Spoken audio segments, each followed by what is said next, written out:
Bonjour chers invités et chers abonnés. Merci de mettre votre téléphone sous silence et de suivre attentivement cette formation. Donc le thème de cette formation, c'est les 7 étapes d'une progression financière rapide. Donc la première étape de cette progression, c'est bien entendu de vous occuper de vos propres affaires. La deuxième étape, c'est de contrôler votre marge brute de financement. La troisième étape, c'est de faire la distinction entre risque et risqué. Et la quatrième étape va consister à définir quel type d'investisseur vous voulez devenir. Et la cinquième étape, c'est de chercher un mentor. La sixième étape, c'est de faire de la déception votre force. Et enfin, la septième étape, c'est de vous montrer le pouvoir de la foi. Et donc, cette première vidéo, qui est la première de cette série de vidéos, nous allons parler des règles qui ont changé. Donc, les règles sont les suivantes. Quand on était enfant, nos parents nous ont donné les conseils suivants, c'est-à-dire aller à l'école et bien étudier afin d'obtenir de bonnes notes et de trouver un emploi sûr et stable. Voyez-vous, dans le monde d'aujourd'hui, la quête de l'emploi est devenue très difficile, je dirais vraiment compliquée. Et quand Dieu nous fait grâce d'avoir cet emploi-là, on sommes stressés par le travail. Voyez-vous, il y a des personnes qui font le travail de 2 ou 3 personnes. C'est vraiment difficile, mais il faut s'accrocher. Après, on a le patron qui est sur notre dos, qui vraiment nous oblige à atteindre ces résultats. Il y a des personnes qui n'arrivent même pas à atteindre le coup. Le travail est stressant. Mais, à côté de ce travail-là, on se retrouve dans un système où nous sommes dans un engrenage financier. L'engrenage financier se décrit comme suit. Nous travaillons pour avoir de l'argent. Ça, c'est déjà bon. Lorsque vous avez cet argent va nous servir à quoi? Cet argent va servir à payer le loyer, les factures, la nourriture, le déplacement, les services et les dettes, bien sûr. Et qu'est-ce qui nous reste à la fin? Nous restons sans argent et alors il faut aller travailler pour avoir encore de l'argent. Et donc, ce système-là s'appelle un engrenage financier, aussi appelé la foi d'empoigne ou la rat race. Et donc, il est très important de savoir que lorsque nous sommes dans ce cycle-là, nous sommes dans un labyrinthe où il est très difficile de sortir. Et donc, il faudra réfléchir autrement, développer des stratégies pour pouvoir sortir de cet engrenage financier. Et moi, je vous recommande un conseil qui m'a été donné par mon mentor, sinon que l'un de mes mentors, qui m'a conseillé comme ça de faire d'abord de retirer l'épargne avant de faire mes dépenses.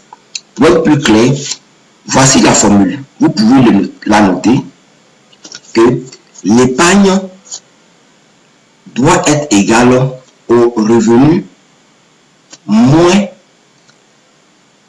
la dépense. Je dirais que rester connecté épargne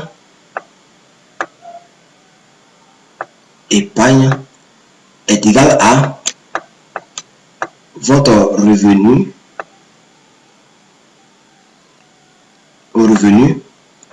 moins la dépense. En réalité, c'est ce système-là que la plupart des personnes utilisent. Et donc, il faut d'abord retirer l'épargne avant de faire la dépense. Donc, votre schéma doit être ceci.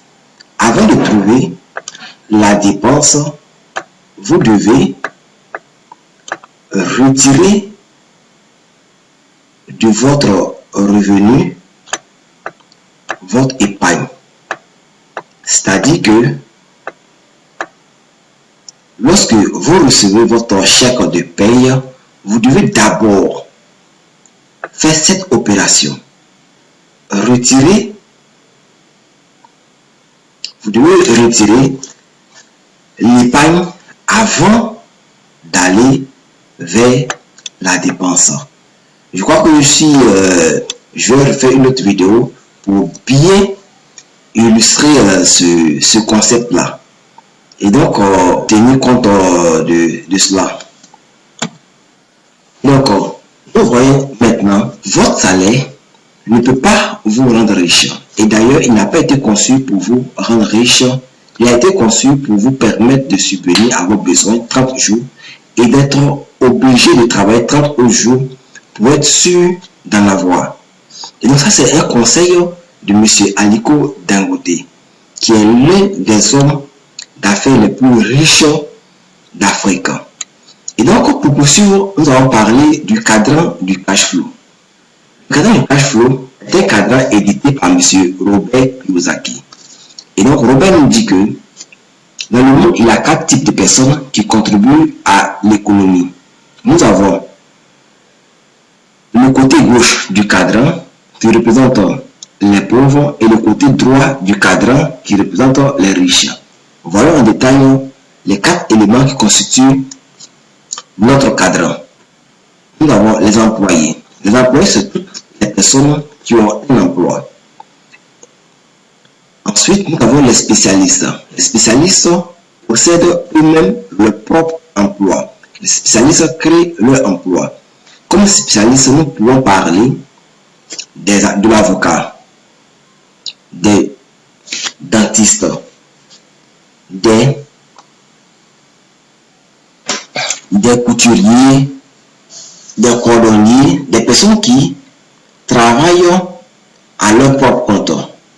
Ensuite, nous avons du côté droit du cadran du cash flow, les businessmen. Et un businessman, c'est quelqu'un qui possède un système. Et le businessman fait travailler ou emploie les employés, des personnes qui vont travailler à son compte. Et Robert Kiyosaki nous dit que un businessman, c'est quelqu'un qui a une entreprise qui emploie plus de 500 personnes. Et nous allons parler aussi des investisseurs. Un investisseur, c'est celui-là même dont son argent travaille pour lui. L'investisseur va investir dans l'entreprise du businessman. Il va investir chez le spécialiste. Et ces deux personnes-là, ces deux types de personnes-là vont utiliser les employés qui vont travailler à leur compte. Il y a quelqu'un qui disait que si vous ne travaillez pas pour votre rêve, vous allez travailler pour quelqu'un qui, lui, a un rêve. Voyez un peu plus en détail le cadran du cash flow avec les différentes valeurs financières fondamentales. Les valeurs financières fondamentales sont la sécurité pour les employés, l'indépendance pour les spécialistes, la création de richesses pour les propriétaires d'entreprise et aussi la liberté financière pour les personnes qui évoluent dans le cadran I. La valeur fondamentale financière, le cadran E. Les gens qui évoluent dans le cadran E vont dire qu'ils recherchent un emploi sûr et stable. Ils sont toujours à la recherche d'un emploi. Et ces gens de personnes-là, leur valeur fondamentale est la sécurité. Les personnes qui évoluent dans le cadran E, ils veulent que les choses soient faites et bien fait, il faudra vraiment le faire eux-mêmes. Nous avons les dentistes, les avocats et les couturiers, les personnes qui détiennent eux-mêmes leur propre emploi. Ces personnes-là, quand ils ne sont pas là, leurs activités sont bloquées et quand ils sont là, leurs activités bougent. Donc, lorsque vous entendez quelqu'un qui vous dit que je vais quitter mon emploi et travailler à mon propre compte, en fait, il migre du cadran E vers le cadran T. La valeur fondamentale du cadran P. Ces personnes-là, ils recherchent une équipe, ils recherchent des personnes bien intelligentes pour les intégrer à leur équipe. Ils vont réfléchir à mettre des stratégies en place, des systèmes en place, vraiment créer de la richesse. Pour ces personnes-là, la valeur fondamentale, c'est la création de richesse. Pour les personnes qui évoluent dans le cadre I, les questions qui se posent, c'est quel est le rendement de mes investissements? Pourquoi? Ils vont investir dans l'immobilier, ils pourront investir dans les hôtels, ils pourront investir dans les ponts à péage et aussi dans la bourse. Mais revenons un peu sur le pont à péage. Vous voyez, les personnes qui ont investi sur le pont à péage de la Côte d'Ivoire, c'est-à-dire le troisième pont, le pont HKB, ces investisseurs-là, quel que soit là où ils se trouvent, lorsque nous passons sur le pont, nous payons et ils reçoivent de l'argent. Quand nous revenons, nous payons et ils sont tranquilles. Ils peuvent être à la plage, ils peuvent être partout dans le monde. Il suffit de se connecter à Internet et consulter leurs différents comptes en banque. Ils ont de l'argent qu'ils reçoivent. Ils investissent également dans la bourse et ces personnes-là, ils ont une valeur fondamentale qui vraiment moi m'intéresse, qui me plaît, c'est la liberté financière. Donc je recommande à tout un chacun vraiment de chercher à migrer dans ce cadre-là. Qui sommes-nous? Nous sommes le groupe Rendez-vous au sommet. Et comment nous contacter? Sur Facebook, nous avons une page nommée Passer à l'action pour réussir. Sur Facebook, nous avons un groupe nommé le groupe Rendez-vous au sommet. Et voici notre adresse mail rendez-vous au sommet 2020@gmail.com. Merci.